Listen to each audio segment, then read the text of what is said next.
You can look down this list later. You can see what the gifts that were raised for capital projects for student life. Now, the last category, the Lost Cove, Environmental Studies, Babson Center for Global Commerce. You guys heard from Nick Babson this morning and John Evans. And when the question was asked a little while ago, what do we do with the money? Where does it go? What is it supporting? And what are our needs? Well, those presentations that you heard this morning would not have been possible if alumni and friends hadn't stepped up and put $4.5 million into Lost Cove, put almost $1 million at this point into an endowment for the new Sewanee Environmental Institute, put at this point $8.1 million pledged toward the Babson Center for Global Commerce. These things happen. The engine of these things comes from the devotion of our friends who are willing to make gifts to make these things happen. So I love hearing John and Nick talk about these incredibly exciting, inspiring new programs. And these things are going to happen only if we can continue to seek that kind of support and have our friends help us in these ways. So to that end, we have developed this brochure, and it gives us a snapshot of where we came from in terms of campaign, but it also outlines where we're going. Looking ahead, these are our strategic priorities going forward. The work of my office is totally devoted to the strategic priorities of the institution. That's all we do. Our work is aligned completely with those priorities. And so here are the priorities of the institution. And here are the things that we're now out asking people for major gifts for, and asking for support in ways that will help us get to these priorities. You can see there, Faculty Achievement Fund, we're still raising funds for that. The Center for Teaching and Learning is making some great creating some new opportunities. You heard from Rob Bachman this morning about the new research opportunities that our students and faculty are involved in, and that's making a big difference for us. Student aid and scholarships. Never is there enough support for helping students come to Sewanee or providing merit awards for students that we're especially after. You heard John talk about our new environmental studies program. This Mellon Challenge, the last week of the campaign, the Mellon Foundation gave us $1 million, and we have to match it with $2. It's been a little, the last year hasn't been the easiest time to seek a lot of gifts for that Mellon match. We have about $700,000 toward a $2 million match. And that's the one that sort of wakes me up in the middle of the night. We don't have just forever to match that, so we're working hard on that Mellon challenge.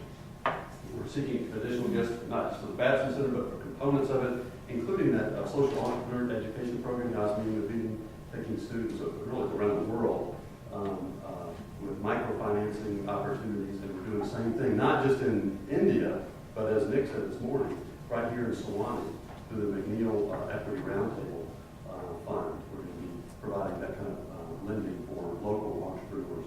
Internships, gosh, how important that has become in the last few years. And so that's a large focus of our attention. In the Sewanee and the broader world, Center for Community Engagement, we heard about that this morning from the students and the opportunities that they have through the classroom experience and outside the classroom to work in service learning opportunities. The How Then Should We Live series, been a great addition to our campus in the last few years, bringing in speakers to talk about issues of great importance in our society. We've got funds that we're trying to raise for the School of Theology that are very important to us. Buildings and grounds, there's some dorms, there's some other facilities. Gorgas is, boy, it needs some help, as you know. So we've got some priority projects there with our dorms. That last one, Sewanee Inn and Golf Course, Jerry mentioned this morning that he hopes within the next year or two we'll sort of be back on track. And I whispered to Nick, that's like next month when we're back on track. We've got some, we have, as my big brother in the fraternity calls it, or said it about it, the golf course is a goat track and the inn is a dump. And it's time to do something about it. And we have actually raised $1.5 million to renovate the golf course.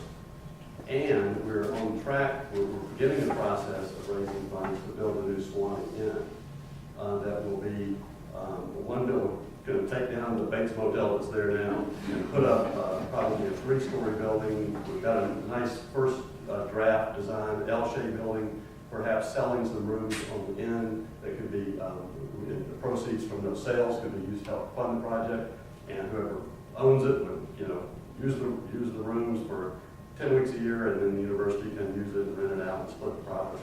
We're working on different models, business models for this project. What's really important to understand is this.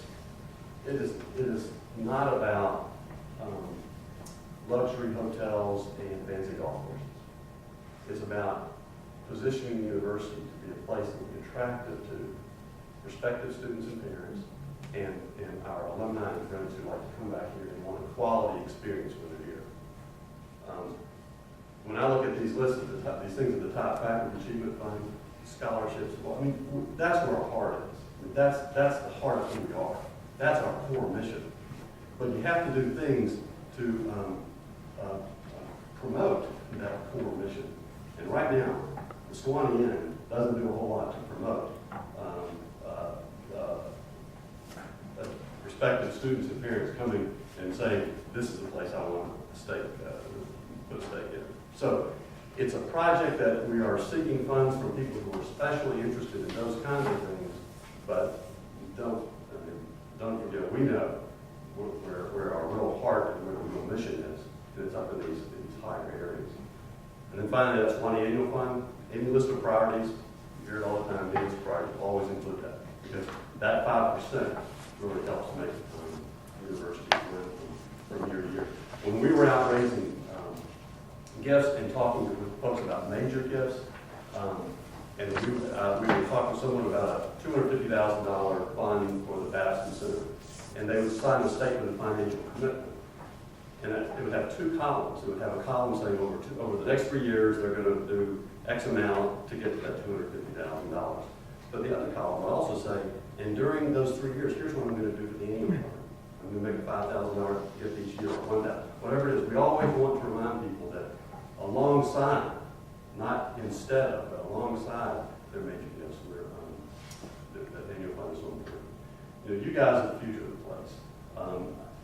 Your support is incredibly important. I know you're not in a position to walk up and say, hey, can I do one of those $50,000? Well, if you are, that'd be great. If you're not, don't feel bad that you can't walk up and say, can I do one of those $50,000 funds in honor of this favorite professor of mine? Someday, I suspect almost every one of you will be in that position. And I hope this will be a place that you always will feel confident about making that kind of gift and supporting in that sort of way.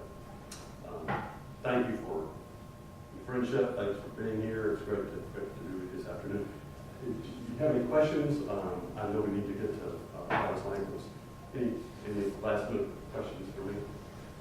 I'll be with you at 6 o'clock for a focus group because I really want to hear from you and get some feedback from you.